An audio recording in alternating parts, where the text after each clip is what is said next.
Hi friends, welcome to my channel. बहुत बहुत स्वागत है आप सभी का। तो फ्रेंड्स, आज हम 42 चेस्ट साइज के लिए कटोरी ब्लाउज की अस्तर के ऊपर कटिंग कैसे करनी है वो मैं आज आपको बताऊंगी। और आपके पास अगर सिंपली पेपर कटिंग है तो नॉर्मली जो भी बिगिनर्स होते हैं वो पेपर कटिंग से शुरुआत करते हैं। तो यहाँ पर मेरे पास 42 साइज के लिए कटोरी ब्लाउज की पेपर कटिंग है।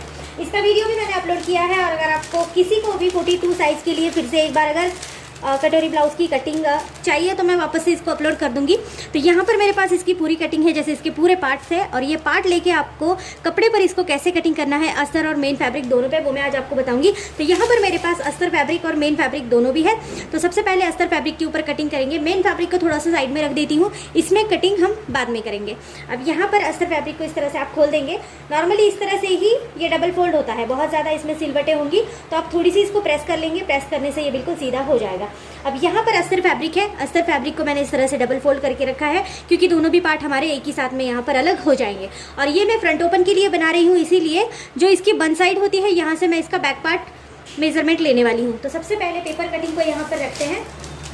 तो ये इसका बैक पार्ट है। बैक पार्ट आपको ऐसे ही रखना है जैसे ये बैक पार्ट है। तो इसको इस तरह से बिल्कुल अच्छे से रख के हम इसको थोड़ा सा पिन अप कर देंगे। और इसके बाद इस बैक पार्ट की हम आउटलाइन कर लेंगे। पहले हम कपड़े को अच्छे से सेट करके रखेंगे कि कहाँ पर हमारा पार्ट जो है वो अच्छे से निकलता है। तो इसीलिए पहली बार में आप कट नहीं करेंगे, पहली बार में सिर्फ इसको इस तरह से थोड़ा सा अटैच कर लेंगे, जिससे कि आपको पता हो कि आपको कहाँ पर इसको कट करना है, कहाँ पर छोड़ना है। ठीक है। कपड़ा अगर छोटा बड़ा कम हो जाता है तो बहुत बार अगर कट करेंगे आप पहले, तो कपड़ा बाद में आपको समझ भी नहीं आएगा कि आपको कितना लेना है। तो इस तरह से पहले आपको इस तरह से सेटिंग करनी है।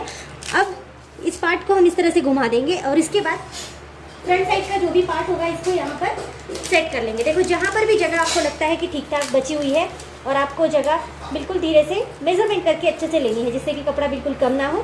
तो इस तरह से देखो, यहाँ पर फ्रंट पार्ट के लिए जगह बिल्कुल अच्छे से हो रही है। तो मैं यहाँ पर इसको थोड़ा सा सेट कर देती हूँ।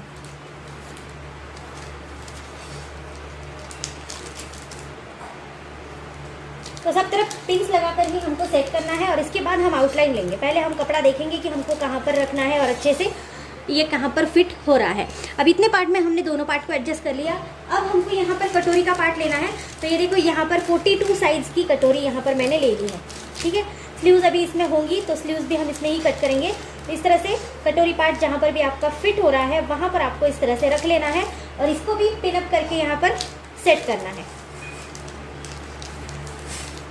तो सब साइड से अच्छे से पिन कर लेंगे।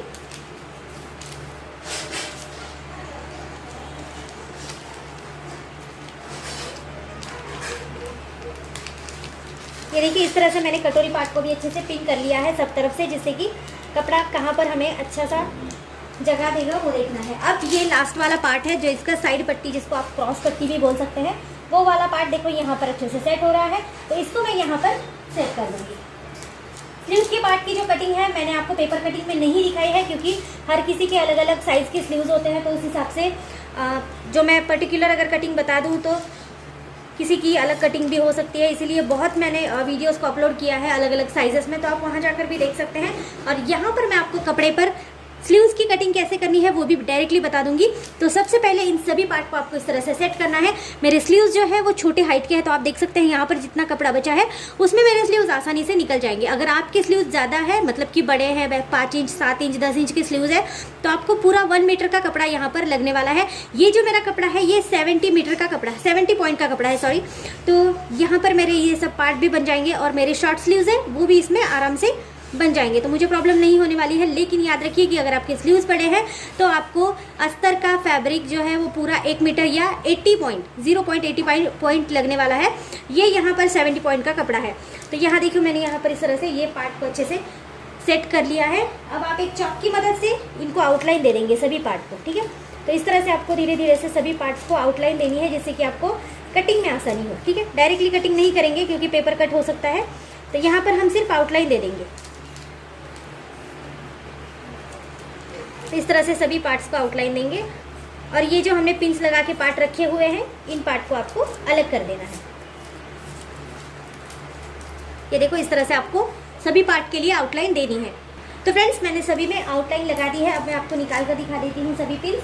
और जो ये पेपर कटिंग है इसको हमेशा संभाल कर रखिए। जब भी आपको ऐसा लगे कि ब्लाउज़ आपको अच्छे से फिटिंग में आ रहा है तो आप इसी से और भी ब्लाउज़ को बना सकते हैं।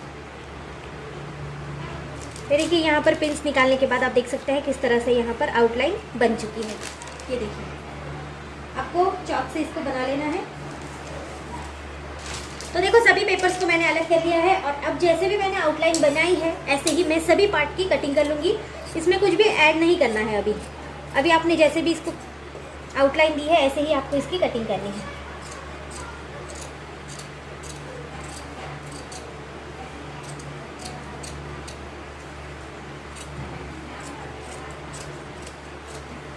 इस तरह से हमने बैक साइड को अलग कर लिया है और सभी पार्ट हम इसी तरह से अलग करेंगे। तो फ्रेंड्स अब मैंने सभी पार्ट को अलग कर लिया है और यहाँ पर अब कपड़ा इतना बचा है। अब इसी में मैं आपको स्लीव्स को कटिंग करके दिखाती हूँ। देखो कपड़ा डबल फोल्ड है, मतलब कि हमारी दोनों स्लीव्स निकल जाएंगी। तो कपड़े को आपको इस तरह से 4 फोल्ड करके ले लेना है। ये देखिए, यहाँ पर आप 4 इंच की स्लीव्स मतलब कि शॉर्ट स्लीव्स को आराम से बना सकते हैं। मैंने यहाँ पर कपड़े को इस तरह से डबल फोल्ड किया है। तो अब यहाँ पर हमको वन साइड से ब्लाउज़ की हाइट को नापना है। अगर आप 3 इंच की स्लीव्स बना रहे हैं तो आपको 4 इंच यहाँ पर नापना है। 4 इंच की बना रहे हैं तो 5 इंच नापना है। अब मेरी यहाँ पर 3 इंच की स्लीव्स मतलब कि शॉर्ट स्लीव्स है, तो यहाँ पर मैं 4 इंच का नाप यहाँ पर लगा देती हूँ। इस तरह से 4 इंच के ऊपर मैंने मार्किंग कर ली और ये वाली जो साइड होती है इसको आपको यहाँ पर, जैसे आपने ये आर्म होल है आपका, यहाँ पर पेपर कटिंग है, इसको आपको इस तरह से तिरछा नापना है। देखो 6 इंच का अगर आप आर्म होल लेंगे तो ये जो साइड है तिरछी ये 8 इंच आने वाली है। अगर आप ज़्यादा लेंगे, जैसे 6.5 इंच लेंगे तो 8.5 इंच आएगी, ऐसा होगा। तो यहाँ पर अगर 6 इंच का आर्म होल आप ले रहे हैं तो 8 इंच ये मार्जिन आपका आता है। अब यही मार्जिन आपको यहाँ पर लेना है 8 इंच के लिए। तो मैं यहाँ पर 8 इंच के ऊपर एक मार्क कर देती हूँ और इसमें आप 1-1.5 इंच एक्स्ट्रा मिला सकते हैं मार्जिन के लिए। तो मैं यहाँ पर इसमें 1.25 इंच का मार्जिन मिला रही हूँ और यहाँ पर भी मैं 4 इंच का नाप लगा देती हूँ। तो यहाँ पर 4 बाय 9.25 इंच का एक इस तरह से बॉक्स बना दिया मैंने। तो इस तरह से ये बॉक्स यहाँ पर बन गया है। दूसरी साइड से हम डाउन देने वाले हैं। यहाँ से जो खुली साइड है यहाँ से हम ब्लाउज स्लीव्स के लिए डाउन देंगे। तो यहाँ पर आपको इस तरह से टेप को रखना है और आपको देना है 1.5 इंच के लिए यहाँ पर डाउन देना है, ठीक है। और ये वाला मार्जिन आप चाहे तो 1 इंच का इस तरह से सीधा करके रखेंगे और ये वाली साइड जो है ऊपरी साइड, इसमें भी 1 इंच का इस तरह से मार्क लगा देंगे। अब आपको इस तरह से डिज़ाइन लगाना है। ये स्लीव्स का जो हमारा जो कर्व होता है वो इस तरह से होता है। तो सबसे पहले उठी हुई डिज़ाइन मतलब कि ऊपर से इस तरह से हम ये वाली इस तरह उठाते हुए नीचे जोड़ते चले जाएंगे। देन इसके बीच में आपको 1/2 इंच का मार्जिन रखना है और फिर इस स्लीव्स को यहाँ पर जोड़ देना है। अब आपको आपके हाथ का घेर कितना है वो देखना है। जो हम बोलते हैं ना हाथों का दंड घेर जिसको बोलते हैं, तो वो आपको देखना है कितना है। अगर आपका 16 इंच है तो उसका आधा करेंगे, 13 इंच है उसका आधा करेंगे, 12 इंच है उसका आधा करेंगे, जितना भी है उसका आपको आधा करना है। जैसे मेरा हाथों का जो घेर है वो 13 इंच का है तो मैं यहाँ पर 6.5 इंच के लिए यहाँ पर मार्क लगा रही हूँ। 6.5 इंच के लिए यहाँ पर मैं मार्क लगा रही हूँ और इसमें मैं 1.5 इंच एक्स्ट्रा मिलाऊंगी, 2 इंच एक्स्ट्रा मिलाऊंगी मार्जिन के लिए। आप चाहे तो 1.5 लगा सकते हैं, मार्जिन 1 इंच के लिए रख सकते हैं, 2 इंच के लिए रख सकते हैं, इससे ज़्यादा मत रखिएगा। तो यहाँ पर मैं मार्जिन को रख रही हूँ 1.5 इंच के लिए। तो जैसे मैंने यहाँ पर 6.5 इंच के ऊपर मार्जिन रखा है तो मैं 8 इंच के ऊपर एक मार्क इस तरह से लगा देती हूँ। अब आपने जो भी मार्क लगाया है इसको इस वाले कोने से इस तरह से हम तिरछा जोड़ देंगे। अब इसकी कटिंग मैं आपको बताती हूँ। देखो अभी भी चारों भी कपड़े एक ही साथ में हैं, अच्छे से रखने हैं, छोटी बड़ी स्लीव्स कट नहीं करनी है। तो यहाँ पर मैं अच्छे से इसको इस तरह से रख लेती हूँ और अब चारों भी कपड़ों को सबसे पहले मैं कट करूँगी यहाँ से, जो हमने तिरछी निशान लगाया था। इसके बाद यहाँ से सीधा था तो सीधा ही कट करेंगे। अब ऊपर वाला पार्ट को आपको कट करना है इस तरह से। अब स्लीव्स को खोल देंगे। देखो 2-2 स्लीव्स को लेना है, मतलब कि 1-1 स्लीव्स को अलग करना है दोनों को। ये देखो डबल कपड़ा है, 2 स्लीव्स है। तो अब नीचे के पार्ट को यहाँ से कट करेंगे इस तरह से। जहाँ से आपने डिज़ाइन लगाना शुरू किया था वहाँ तक कट करेंगे और छोड़ देंगे। ये देखिए यहाँ तक हमने कट किया, छोड़ दिया, हमारी स्लीव्स बिल्कुल रेडी हो चुकी है। अब इन सभी पार्ट को हमको मेन फैब्रिक के ऊपर कट करना है। ये बहुत ज़्यादा आसान है। तो मेन फैब्रिक को इस तरह से खोल देंगे। ये भी डबल फोल्ड ही होता है। तो वन साइड से आपको बैक साइड की पार्ट जो है इसको कट करना है, क्योंकि ये फ्रंट ओपन का ब्लाउज है। कपड़ा देखो बहुत ज़्यादा सिलवटे है तो थोड़ा सा इस तरह कर लेंगे। यहाँ पर मैं नहीं कर रही हूँ, लेकिन अगर आप बहुत ज़्यादा सिलवटे हैं, अगर आपको नहीं जम रहा है तो एक बार इस तरह करना ज़रूरी है। देखो नीचे से नीचे ऊपर है थोड़ा सा, तो ये वाला पार्ट मैं अच्छे से पहले कट कर देती हूँ।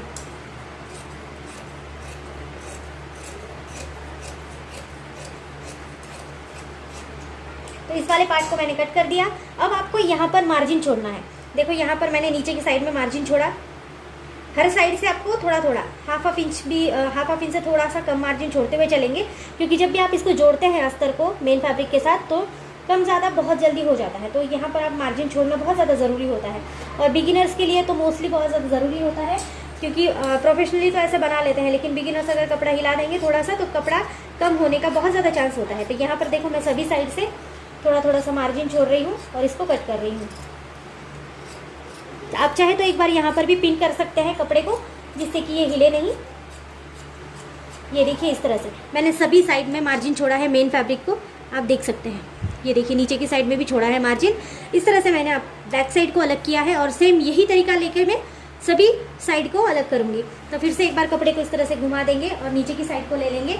यहाँ पर हमको फ्रंट साइड का जो पार्ट था इसको इस तरह से रखेंगे जैसे पहले रखा था।